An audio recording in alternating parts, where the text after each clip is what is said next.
Welcome to our channel. Today we how to start data visualization best practices with Periscope Data, beginner guide step by step clearly.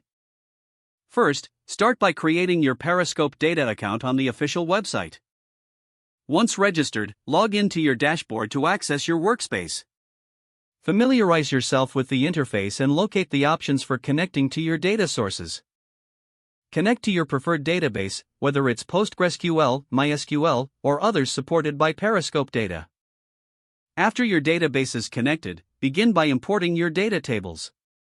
Next, explore your datasets to understand the structure and the types of data you're working with.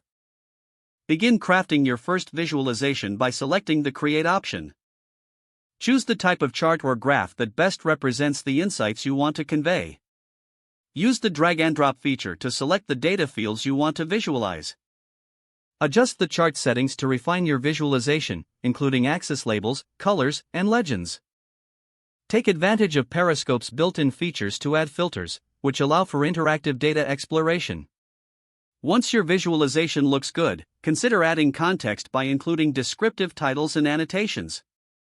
Remember to keep your audience in mind. Ensure the visualization is clear and not overloaded with information. Save your visualization and give it a meaningful name for easy reference. You can then share your visualization with your team by generating a shareable link. Optionally, embed your visualization into a report or presentation for broader accessibility. Finally, regularly revisit your visualizations to update them with new data or insights as they arise. By following these steps, you'll establish a solid foundation in data visualization best practices with Periscope Data. If the page does not load, refresh the browser or try again in a private or incognito window. Make sure you are using the correct email address, then retype it carefully to avoid small typos. If your password is not accepted, use the reset option and create a new strong password you can remember.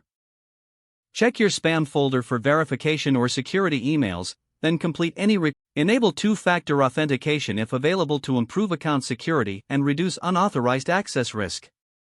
After signing in, review your profile details so your contact information and settings are accurate and current. If you see an error message, note it down and try again after restarting your device and internet connection. Log out when you finish, especially on shared devices, to keep your account and payment information secure. If the page does not load, refresh the browser or try again in a private or incognito window. Make sure you are using the correct email address, then retype it carefully to avoid small typos. Don't forget to like this video and subscribe to our channel for more step-by-step tech guides.